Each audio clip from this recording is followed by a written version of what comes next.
Nå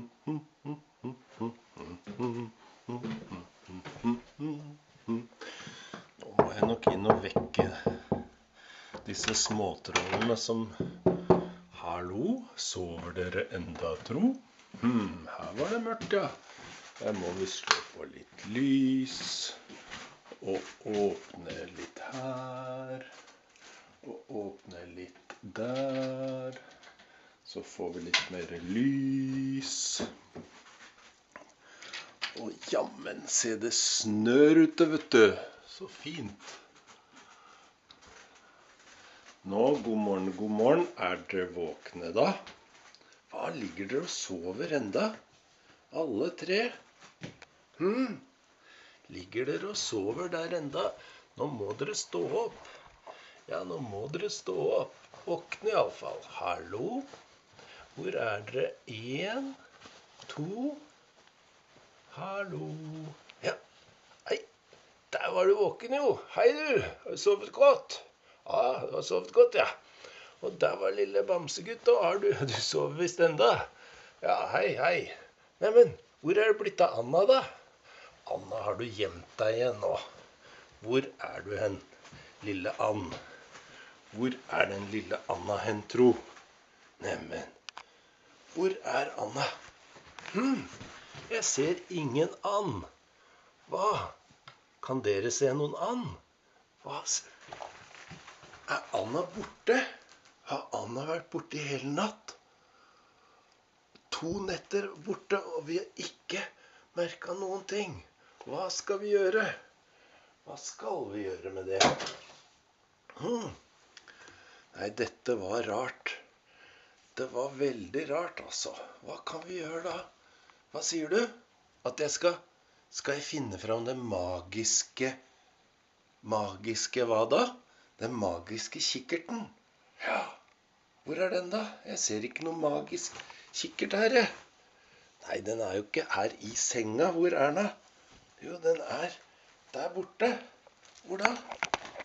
Hvor er den magiske kikkerten? Det er noe som heter magisk kikkert også.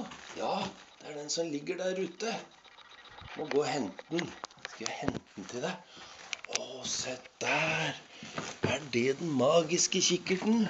Ja. Har du... Hva gjør du da? Jo, da kikker du inn der da, altså. Kikker du inn der? Nei, på andre øyet. Og jeg må kikke på det øyet. Jeg ser du. Var det noe rart, sa du?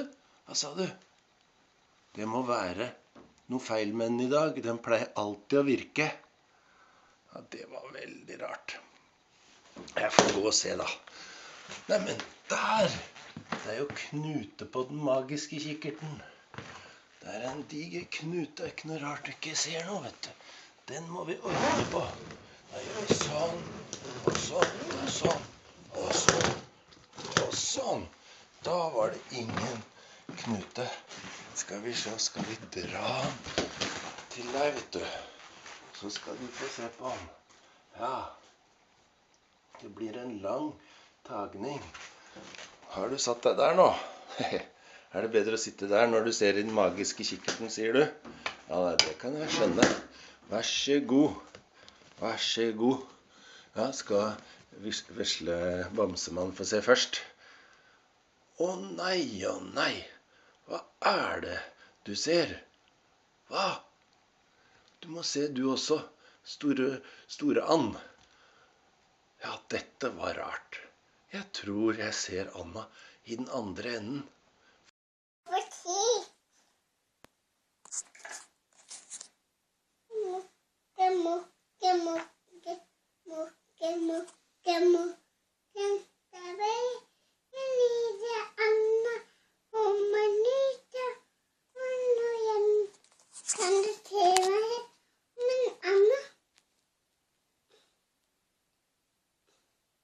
Skal du også se? Ja, se der.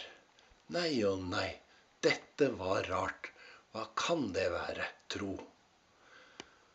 Det er jo Anna, og så er det Vilde. Dette var merkelig.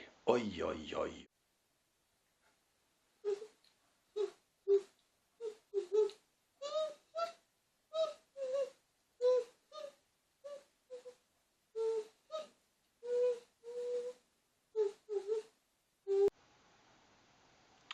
Neimen, dette var rart.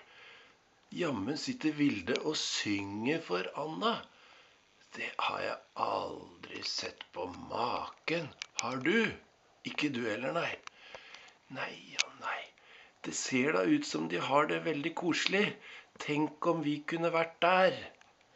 Men vi må være her i senga og bare vente på at Vilde kommer tilbake. Jeg tror jeg må ta og kikke litt til. Kanskje det skjer noe mer spennende. Tror du det? Oi, vet du hva som... Kan du si meg gjennom Anna? Skal vi se. Oi. Kan spise banan, du. Se her, så kan vi gjøre sånn. Når en liten and skal ut og gå, må hun se seg for å passe på. Det er mange her som ønsker at få en bitteliten andestek til middagsmat. Kanskje blir det deg, kanskje blir det meg, kanskje blir det trallalei. Er det noen snille mennesker her da, tro? Neimen, der er jo Vilde. Og Vilde er jo bestevennen min. Vilde, kan jeg få en liten sånn god tørka frukt hos deg? Jeg liker så godt tørka frukt, vet du. Kan jeg være så snill å få lov å få en frukt? Ja. Og vet du hva? Det er det verste. Anna får tørka frukt. Det har ikke vi fått på veldig lenge. Ja, du blir helt trist du også, ja. Vi vil ha tørka frukt. Vi vil ha tørka frukt. Og så vil vi at Vilde skal synge for oss. Jeg tror jeg må kikke enda mer på dette her, altså. Eller vil du se nå, kanskje? Ja. Skjer det noe spennende? Gjør det det, ja? Så gøy. Da blir jeg så glad. Jippi, hippura, hippura. Ja. Men Vilde, kan du synge en sang for meg? Kan ikke du synge en sang for meg, da? Hvilken? Anna? Ja, kan du synge? Vær så god. For meg? Ja. Jeg er så din til de. Jeg er så vei til det. Vi kaller mamma bi. Vi kaller mamma. Jeg så vil jeg til hva.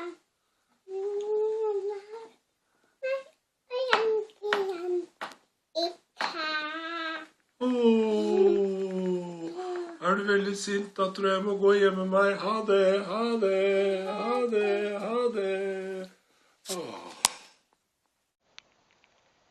Og det var ganske morsomt.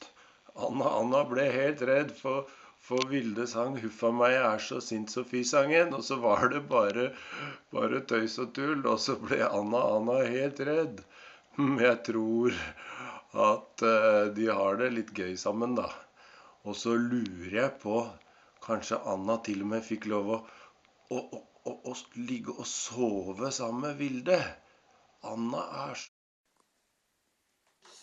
Kan du si meg om Anna?